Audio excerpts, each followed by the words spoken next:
the single most important discovery in history.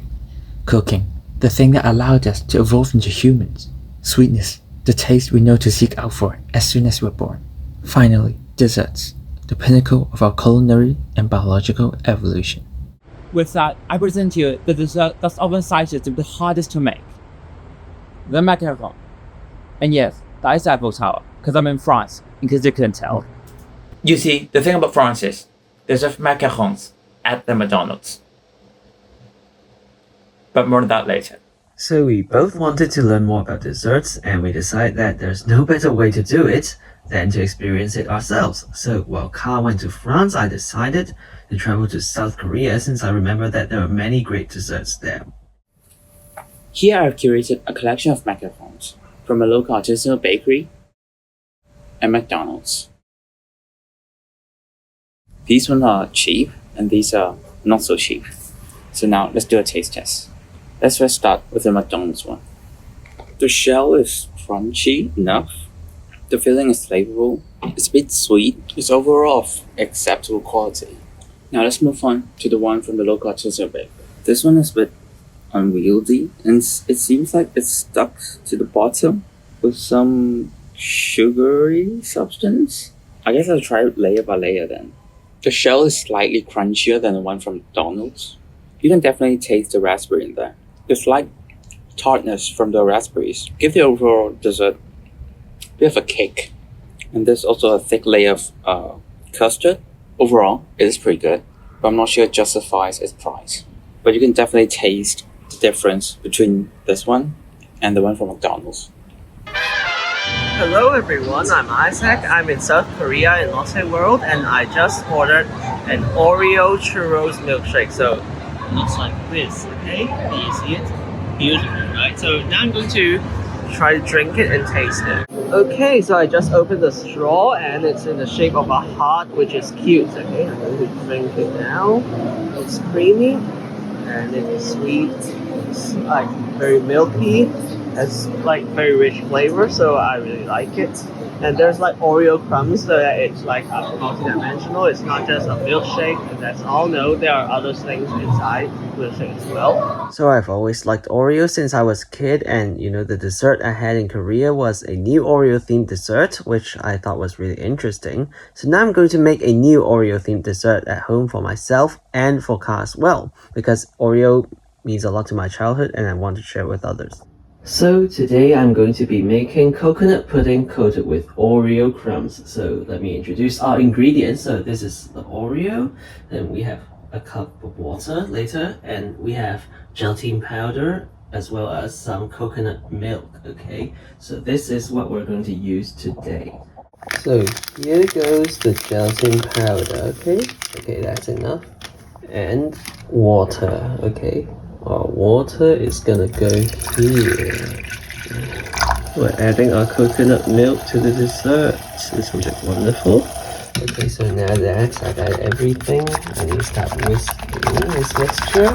Okay, so after whisking for some time, it's time to turn on the heater and continue whisking until it all dissolves. Everything dissolves, okay? So now that all of the gelatin has dissolved, it's time for me to pour this into our container and put it into the fridge. So now we've removed the filling from the Oreos and put it into a plastic bag. So now I'm going to grind it and crush it. Now we can just add the Oreos to the pudding, okay? This looks like every kid's dream come true. Look at it. It's beautiful, right? For me, I'm going to be making some lemon flavored macarons. Now I've never made macarons before, so I'm going to be referring to a recipe book. So first up, we'll be needing 35 grams of superfine almond flour. Then we'll need 32 grams of powdered sugar, 27 grams of regular granulated sugar, 27 grams of egg whites. Now we have to whisk the egg whites. Now that the surface is covered with little air bubbles, I think of it like this. We have to add a pinch of cream of tartar. I'll say it's about this much. Then we continue whisking until we get soft peaks. Is this fine? Now add granulated sugar. Add a little bit of lemon extract plus food coloring. Now we continue whisking on high until we get stiff, glossy peaks. I think this is stiff enough.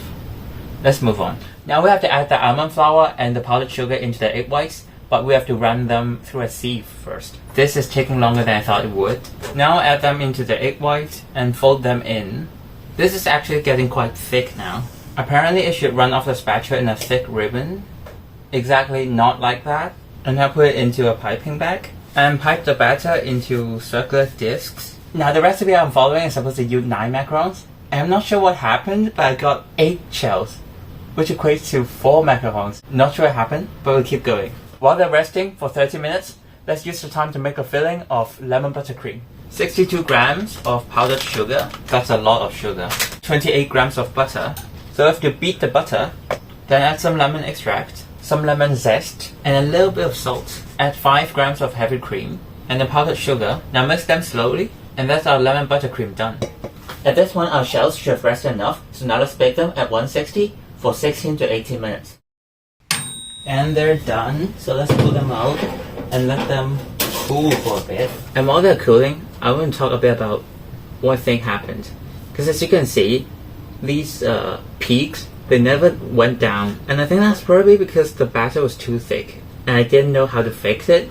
But anyway, let's see how they taste after they're cooled and we add the filling. You're supposed to use a piping bag first, but I don't have another one. So I'm going to use a spoon. That should be enough for one. I think there's definitely something wrong with the recipe because I already overfilled them a bit, but I still have a ton of filling left. I'm not sure how I got barely enough batter for 4 macarons, but so much filling. Before these grossly overfilled droopy macarons completely slide off, let's have a taste test. It's actually not bad. The first thing I taste is the salt in the filling. I think I definitely used a little bit too much salt. It's fine, not a big deal. And the taste of lemon is quite strong. The outer layer of the shells are a bit hard, and the insides are still a bit soft and chewy, kind of like those soft baked cookies. But that's my opinion. So let's see what Isaac thinks about this. So I just had a taste of cast macaron and it was perfect. The sweetness, first of all, was spot on, and as I bit into the macaron, I could feel the air inside the macaron, as well as the very smooth texture of the filling. So well done, Cap. How about my dessert? How did I do? You know, Isaac, a coconut pudding covered with Oreo crumbs is exactly what my childhood dream was. You could tell me an Oreo flavored coconut exploded in my mouth and I would believe you in a heartbeat. The silky smoothness of the pudding contrasting the crunchy crumbs is just divine. So I think the thing with food is that you can share food that means a lot to you with other people and spread the joy of eating it with other people as well.